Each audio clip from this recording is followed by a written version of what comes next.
We're involved in the maritime, irregular maritime migration. This is life-saving work. When people take to sea in unseaworthy conveyances, the risk of loss of life is substantial. So has the Coast Guard or the Department of Homeland Security conducted a radar interference modeling study on the size and number of offshore wind farms being planned for off our Maryland coast? So we are engaged in that work group across the broader agency. Our role in wind farms is advising on the safety of navigation and safety of life at sea. We pretty much weekly have weekly or daily, a narcotics interdiction at sea. It's the issue of sexual assault at the Coast Guard. The commercially available icebreaker is $125 million in the FY24 appropriation to purchase that as a sole source icebreaker. I am going to, as usual, skip my opening remarks and also in a phenomenal display of wild, rampant bipartisanship. My ranking member, the gentleman from Texas, has decided to see how that works for him. He's going to skip his opening statement. So, Madam Commandant, the floor is yours for your opening statement. Thank you. Good morning, Chair Almaday, Ranking Member Cuellar, distinguished members of the subcommittee. Thank you for the opportunity to testify today. And I ask that my written testimony be entered into the record. Thank you. On behalf of the service, I'd like to thank you for your continued support of the Coast Guard, our workforce, and our families.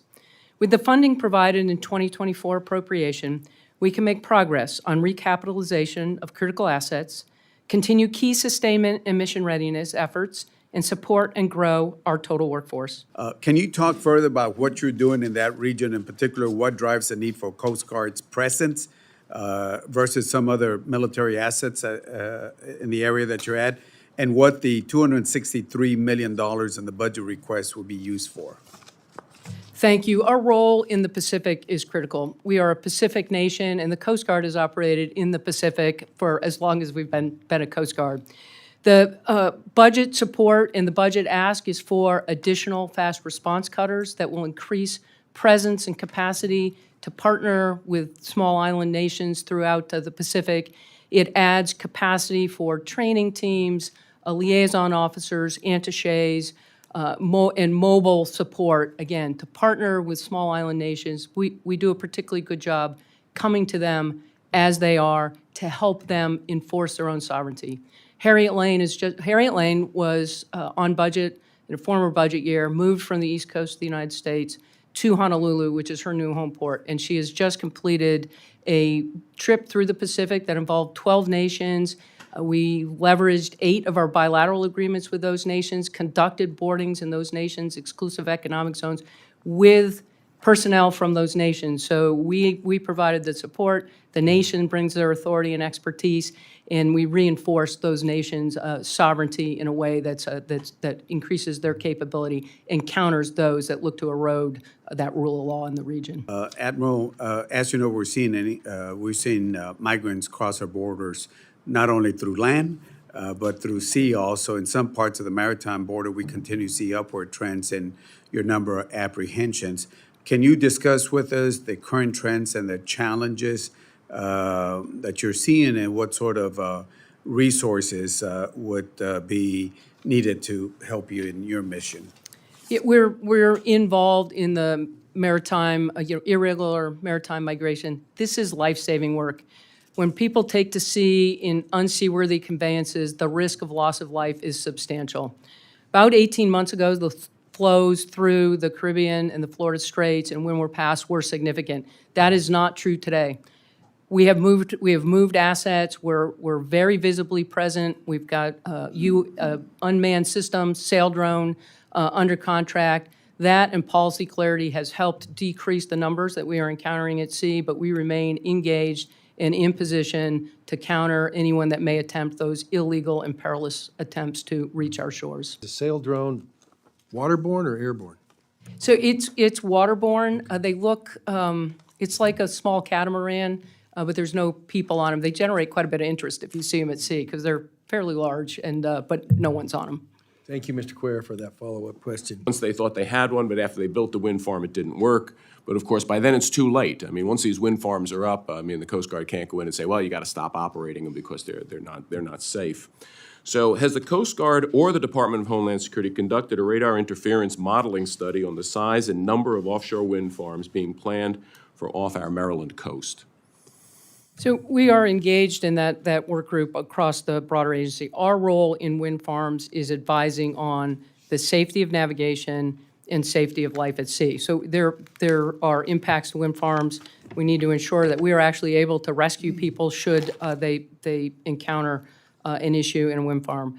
We're closely working with the entities involved with regard to the radar interference, and I'm committed to continuing that work. I understand that the timeframes have been long, but our role in advising with regard to safety of navigation, we take that role seriously and are involved and committed to that advisory role as that work moves forward. So what have you advised? Because, the Maryland, if it weren't for certain circumstances, that Maryland wind farm would be built already. Without Coast Guard comment on the safety, especially with regards to search and rescue. Is that a reasonable characterization that the Coast Guard, in fact, has not commented on the safety of search and rescue based on modeling studies or actual studies? We continue to engage the process, and that advisory does include search and rescue and safety standoff distances. There's a broad role across the North Atlantic as wind farms are being envisioned, and working through the federal work group to ensure that all interests are aligned, and we're engaged in that process. Well, I appreciate engagement in the process, but what we need a determination, because they plan to actually plant some of these in the Atlantic, and the people in my district are a little worried that search and rescue would be impaired, because in a letter November 25, 2019, from Captain Jennifer Williams to one of the Rhode Island senators, basically says, and I'll quote from the letter, the studies, the question of the senator was, has a radar interference analysis been conducted? The answer includes the studies evaluated models or existing turbines. These studies indicate that radar interference can be caused by a number of factors, including the size, spacing, and orientation of the turbines, the type and location of the radar settings, the radar operator, and atmospheric conditions. So based on that, what is the Coast Guard's opinion on the safety of these wind farms with regards to search and interference of radar, including high-frequency radar, on search and rescue missions off the Maryland coast? Yeah, I don't know that we've provided a written reply. I do know that we're 100% engaged in the process to be responsive to that particular concern, and I'll ask the staff to come back with the exact status of where that particular work group and effort is, and I understand the concern with regard to the wind farm development. Sure. So there is no written reply. Is that what you're? If there is, I am not Okay. aware Well, of if you it, but could I get will that, appreciate it. clarify that with you. Mr. Chair, I'd ask unanimous consent to enter that letter into the record, and an article in the U.S. Naval Institute called "Offshore Wind" from last year, "Offshore Wind Energy: A Rising Challenge to Coast Guard Operations," that outlines some of the problems that I don't think have been addressed. You mentioned obviously some of the other drugs that you're trying to counter, but what are some of the tactics that you're taking to really counter these measures from getting into our country? And do you need any other tools and resources to be able to maximize those efforts? Yeah, so as I discussed our efforts at sea, primarily marijuana and cocaine being interdicted, but they are being moved by the same illegal cartels and organizations, and so countering them broadly, both with at the land border, which is not the Coast Guard role, but at sea becomes critical. The Interdiction Committee, which is a broad federal government committee, works to integrate some of those both land border focused agencies and the Coast Guard, Joint Interagency Task Force and others, to ensure that we're looking at the problem set holistically and including fentanyl, so that we can work to avoid seams in our own structure, federal structure, with regard to counter narcotics.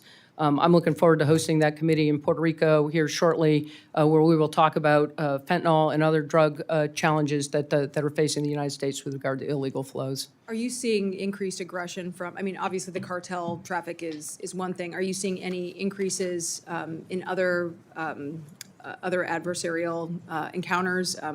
Is there any incidents of that that your crews are seeing? Yeah, I mean, we are at sea 365, 24/7. We pretty much weekly have a weekly or daily, a narcotics interdiction at sea, go fast, semi-submersibles, low fast.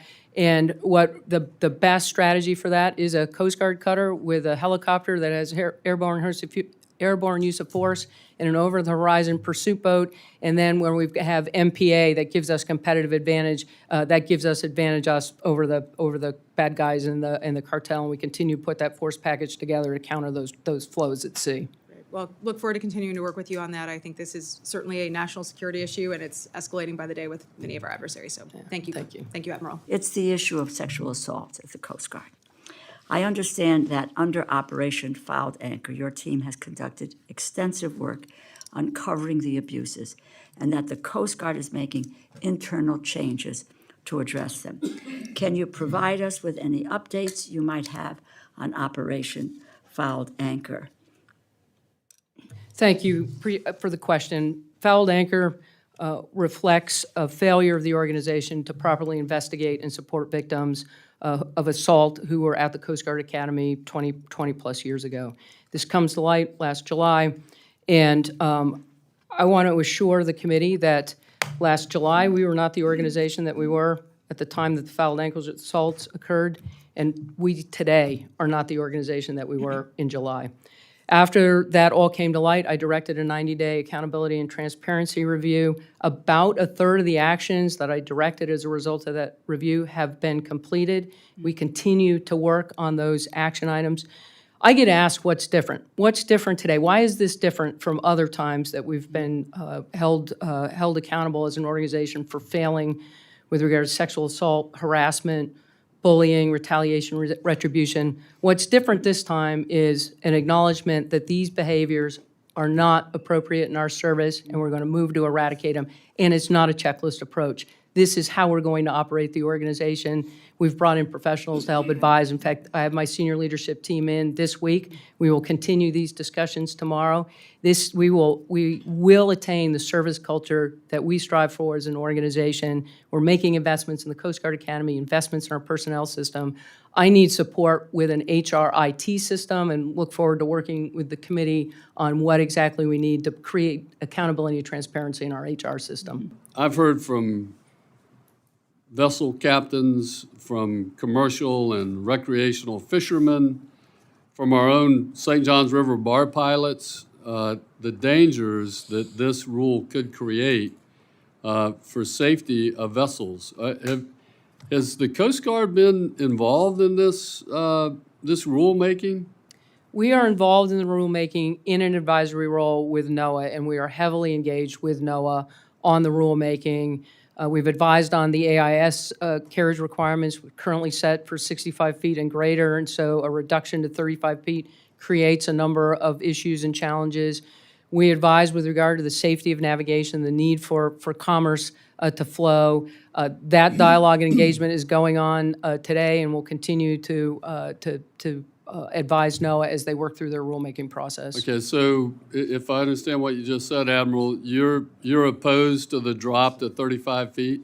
I'm not making a comment on the drop. I'm just acknowledging that AIS carriage requirements are currently set at 65 feet and above, and so there's additional work that would need to be done should the length carriage be reduced.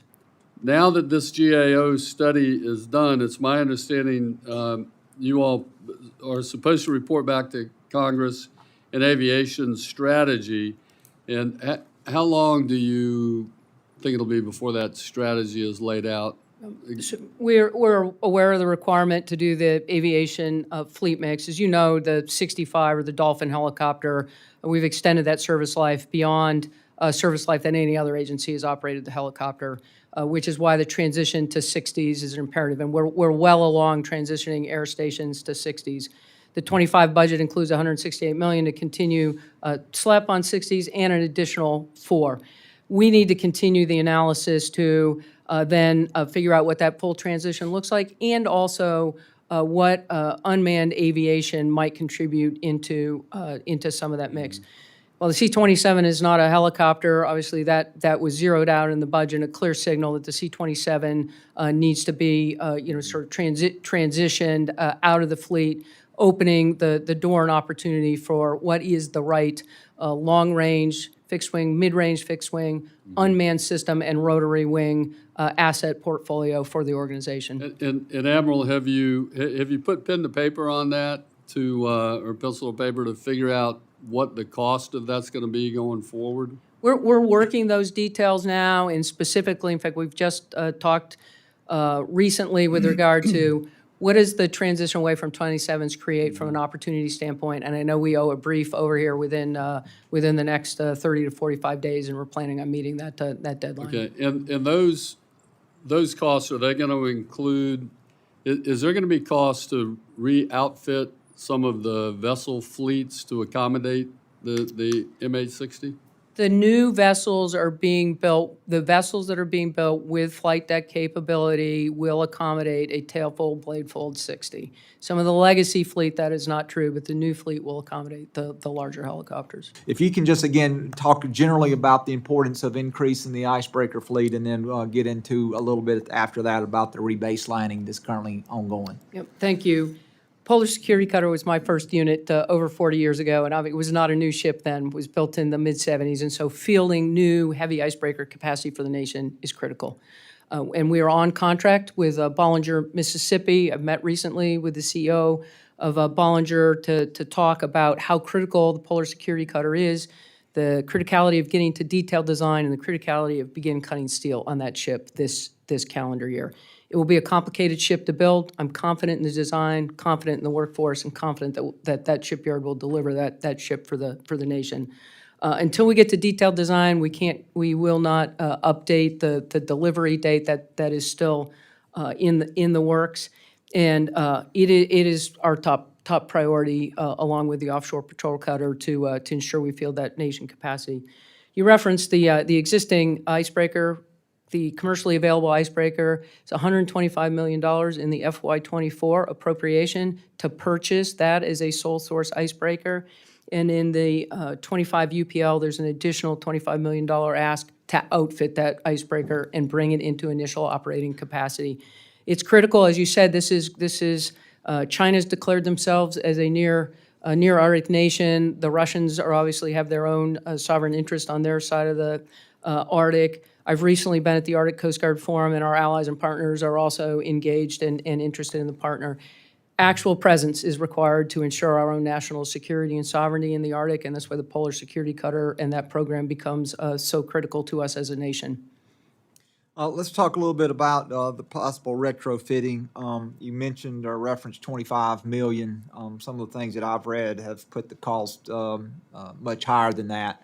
And also the time frame, it's somewhere between 2 to 3 years to actually come in and retrofit that ship, which means if that timeline is correct, again, continues to put us behind the 8 ball. Do you believe that the $25 million that you referenced is an adequate amount to retrofit that vessel? Is that just a down payment, and what the retrofitting cost will ultimately be? Can you talk a little bit about that, please, the ma'am? $25 million gets us to an initial operating capacity. It'll upgrade some of the systems, get the ship painted, looking like a Coast Guard ship, and an ability to begin to operate. But there will be additional needs to bring it to full operating capacity. The timeline and the cost on that is still uncertain. We don't have possession of the ship, and once the ship is actually purchased, it'll allow greater clarity, and we'll come back to the committee with those timelines and what those